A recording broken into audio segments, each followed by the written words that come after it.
Hey guys, what's going on? Welcome back to a brand new video. Today we're going to be talking about Sheffield United versus Arsenal.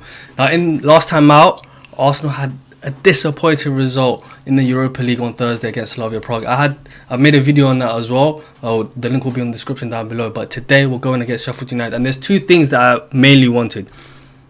I wanted a good performance, and I wanted a win. And today we had that. Especially an emphasis on good performance.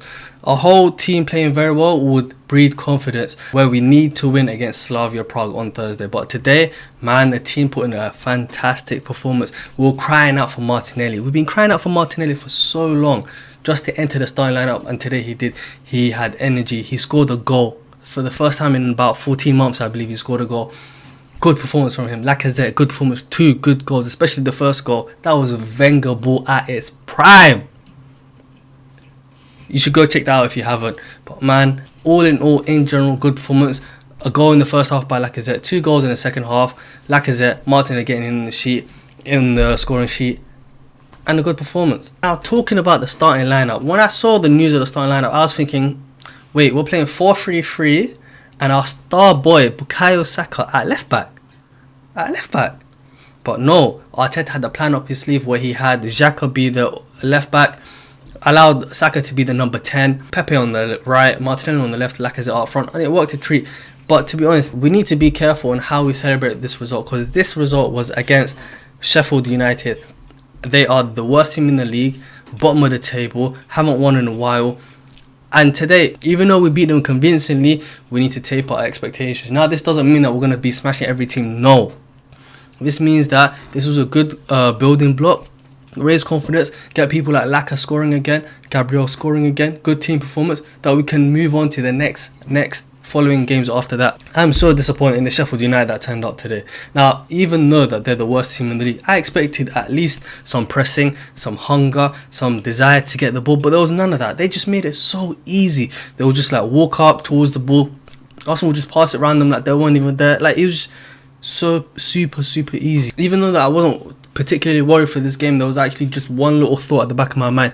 There's a crazy statistic of how Arsenal has performed following Europa League games this season, where I believe is we've got an absolute terrible record after playing Europa League. But thankfully we got the win today.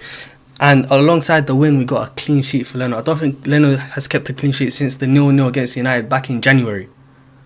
So it's been an awfully long time, I think like 2-3 months, where no clean sheet. And you know how clean sheets are, you know how a goalkeeper keeps pride in their clean sheets. It means that they've done a good day's work. And Leno and the defence can be proud of themselves today. But like I said, Sheffield United offered absolutely nothing. You would think that as Xhaka is at left back, that they would consistently try and aim at him and try and get past him, try to rinse him multiple times. But no, like, if I was to see Xhaka at left back and I'm the right winger or I'm the right back, hey, bring me the ball every single day. I'm trying to get past this man as soon as possible, because he's not a left back. The only reason he's there is because he's left footed, and we don't have any cover other than Cedric, who's filling in for Tini right now. So I would think, boom, any other team would just attack Xhaka, but no, they didn't. And you know Xhaka, how he can pick a pass when you give him time and space, and that's what he did. Passes to Ceballos, who had a good performance today. Recently, Arsenal fans have been on his back because as soon as he's come on, he's been giving away goals in the Europa League, giving away goals in the Premier League. But today, I had a very good performance. Thomas Partey, even though I don't think I don't think he's been playing that well. He had a good performance today. Had an assist, a great assist. Maybe we could have had another one. Like, when you give these man time on the ball, time. Obviously, they're going to pick passes out. They're going to score. They're going to create chances. And Sheffield United, man, what are you doing? Like, this is not the Sheffield United that I knew. The ones that don't press. At least if you think about Sheffield United, that they lose because they don't have lack of quality. They lose because the other team plays them off the park. But to lose with no effort, that's the minimum that a football team should be doing, is putting in effort. That's the absolute minimum. And if there were fans in the stadium, they would be getting on their back. I think that's what Sheffield United has sorely missed. I think on BT Sport they said some statistic about Sheffield United before the pandemic and Sheffield United after the pandemic. And it shows you, especially the teams that just get promoted, especially the teams that are not as good as the other teams in the league, they definitely need the fans to be pushing them, roaring them on. And that's what Sheffield United have been missing, and that's why they're so far down in the league. So those were all the positives that I mentioned. There wasn't any negatives apart from one, which is Saka got injured. You know, our star boy Saka, star boy. Originally it looked like he was very bad because he just like pulled up in the middle of the pitch and just went to ground, but it looked like he might have had a dead leg. And then especially after, when you see them wrapping, using cling foam and ice to wrap around his leg, that's when I thought it might be a dead leg and he might be okay for the next Europa League game on Thursday. Hopefully we'll have Odegaard back, he was out today. We might have Smith Rowe back, he was out today.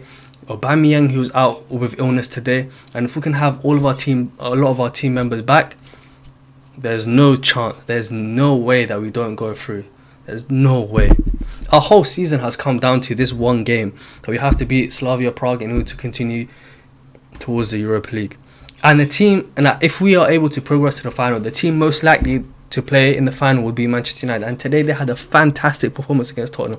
I don't know what it is with Manchester United, where they have to go one goal down before they wake up, before they can start to play, before they do anything. And I don't understand why this is the case. Why do they need that? But once they do wake up, they're just a different team. Pogba is such a baller. Like, I don't know how to explain it. He's so good. And when you pair him alongside Bruno, who wasn't the Bruno that we knew in this game, but them two are a force to be reckoned with. Cavani, his movement is second to none. The best movement of a striker in the Premier League for sure. The way that he's always on the move, always doesn't give the defenders a single second. And today he scored a fantastic header, great ball whipped in by Mason Greenwood. They came away with a 3-1 victory in the end.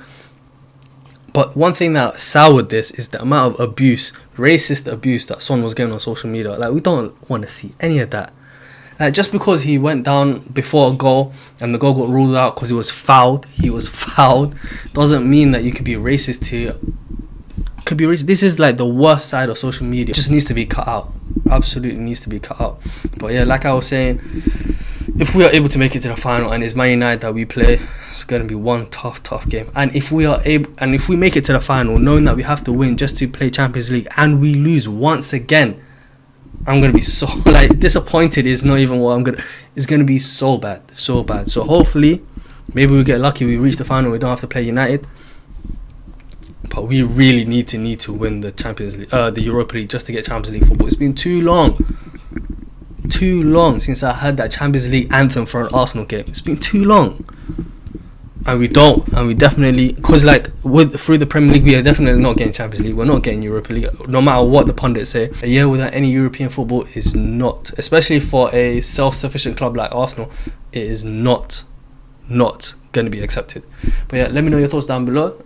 If you enjoyed the video, please leave a like. If you're new around here, make sure you subscribe. I'm trying to hit 1,000 subscribers and